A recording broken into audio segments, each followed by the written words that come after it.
বাংলাদেশিদের জন্য মালয়েশিয়ার শ্রমবাজার খুলে দেওয়ার আহ্বান প্রধানমন্ত্রীর। 4 মহানগর ও 2 জেলায় সেনা মোতায়েনের সিদ্ধান্ত। 3 মাসের মধ্যে 50,000 শিক্ষক নিয়োগ জানালেন শিক্ষামন্ত্রী। মুচলেকা দিয়ে ছেড়ে দেয়া হলো এমপি পুত্রকে।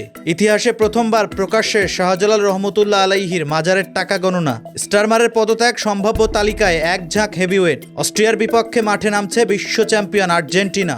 বাংলাদেশিদের জন্য মালয়েশিয়ার শ্রমবাজার খুলে দেওয়ার অনুরোধ জানিয়েছেন প্রধানমন্ত্রী তারেক রহমান। দেশটির প্রধানমন্ত্রী আনোয়ার ইব্রাহিমের সঙ্গে দ্বিপাক্ষিক বৈঠকে এ আহ্বান জানান তিনি। প্রধানমন্ত্রী অনিয়মিত শ্রমিকদের নিয়মিতকরণ এবং আটক বাংলাদেশিদের প্রত্যাবাসন বিষয়েও আলোচনা করেন। এ সময় নিয়োগ প্রক্রিয়াকে স্বচ্ছ ও সাশ্রয়ী করার উপর গুরুত্ব দেওয়া হয়েছে। বৈঠকে দুই দেশের ঐতিহাসিক সম্পর্ক ও পারিবারিক সফরের প্রসঙ্গ উঠে আসে। বাণিজ্য, বিনিয়োগ, আইসিটি, জ্বালানি, কৃষি ও প্রতিরক্ষা খাতে সহযোগিতা বাড়ানোর সিদ্ধান্ত হয়। ফ্রি ট্রেড এগ্রিমেন্ট এবং আঞ্চলিক সংযোগ নিয়েও আলোচনা হয়েছে। এ সময় রোহিঙ্গা ইস্যুতে মালয়েশিয়ার সমর্থনের প্রশংসা করেন প্রধানমন্ত্রী এবং আসিয়ান ও আরসিইপিতে যুক্ত হওয়ার আগ্রহ প্রকাশ করেন।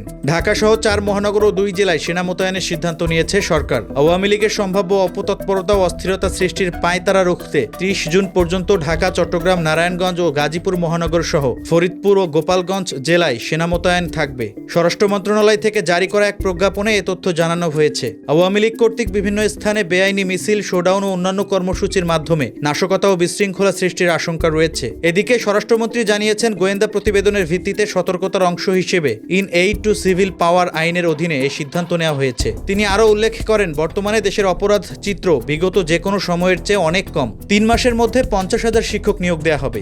এমন তথ্য জানিয়ে শিক্ষামন্ত্রী এহসানুল হক মিলন বলেছেন, প্রাথমিক বিদ্যালয়ে প্রধান শিক্ষক ও সহকারী শিক্ষক সহ প্রায় 50,000 শিক্ষক নিয়োগের উদ্যোগ নেওয়া হয়েছে। নোয়াখালী বিজ্ঞান ও প্রযুক্তি বিশ্ববিদ্যালয়ের 20তম প্রতিষ্ঠা বার্ষিকীতে প্রধান অতিথির বক্তব্যে তিনি এ তথ্য জানান। অনুষ্ঠানে মন্ত্রী আরও জানান, সরকার শিক্ষা খাতে বাজেট বৃদ্ধির পরিকল্পনা করছে, যার লক্ষ্য 2027-28 অর্থ বছরে জিডিপির 3.5% এবং পরবর্তী অর্থ বছরে 4% বরাদ্দ দেওয়া। এ সময় এইচএসসি পরীক্ষায় সকল বোর্ডে অভিন্ন প্রশ্নপত্রে পরীক্ষা অনুষ্ঠিত হবে বলেও উল্লেখ করেন মন্ত্রী।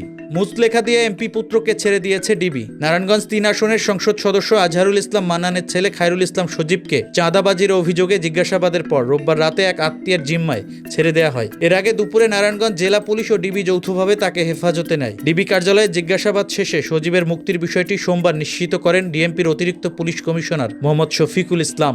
একই দিনে জাতীয়তাবাদী যুবদল সজীবকে জেলা যুবদলের জ্যেষ্ঠ যুগ্ম আহ্বায়ক পদ সহ দলের প্রাথমিক সদস্য পদ থেকে স্থায়ীভাবে বহিষ্কার করেছে। ইতিহাসে প্রথমবার প্রকাশ্যে শাহজালাল রহমতুল্লাহ আলাইহির মাজারের দান বক্সের টাকা গণনা। দুপুর 2:30টা থেকে জেলা প্রশাসনের তত্ত্বাবধানে সিল করা ডেক্সির ঢাকনা খুলে আনুষ্ঠানিকভাবে এই গণনা কার্যক্রম শুরু হয়। মাদ্রাসার শিক্ষার্থীরা এই টাকা গণনার কাজ করছেন। জেলা প্রশাসনের একটি সূত্র জানিয়েছে, গণনা শেষে মোট দানের অর্থ নির্ধারণ করা হবে এবং পরে এ অর্থ কিভাবে সংরক্ষণ ও ব্যবস্থাপনা করা হবে সে বিষয়ে সংশ্লিষ্ট কর্তৃপক্ষ সিদ্ধান্ত নেবে। সংশ্লিষ্টরা মনে করছেন, এই উদ্যোগের মাধ্যমে দানের অর্থ ব্যবস্থাপনায় আরও স্বচ্ছতা ও জবাবদিহিতা নিশ্চিত হবে। একই সঙ্গে মাজার সংশ্লিষ্ট আর্থিক কার্যক্রমেও নতুন মাত্রা যুক্ত হবে বলে ধারণা করা হচ্ছে।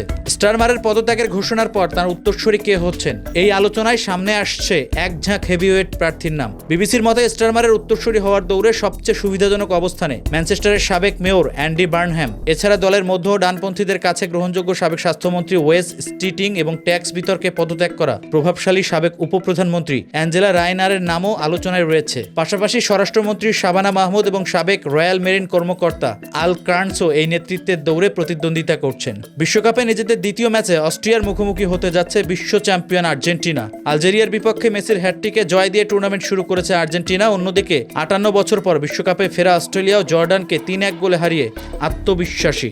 দুই দলেরই সুযোগ থাকছে জিতে নকআউট পর্ব নিশ্চিত করার। প্রতিযোগিতামূলক আসরে মুখোমুখি না হলেও প্রীতি ম্যাচে দুইবার একে অপরের বিপক্ষে খেলেছে আর্জেন্টিনা ও অস্ট্রিয়া। 1980 সালে আর্জেন্টিনা 5-1 গোলে জিতেছিল আর 1990 সালে ম্যাচ ড্র হয় 1-1 গোলে। এই মুহূর্তে দুই দলের পয়েন্ট সমান 3 করে, তবে গোল ব্যবধানে এগিয়ে শীর্ষে অবস্থান করছে শিরোপাধারী আর্জেন্টিনা।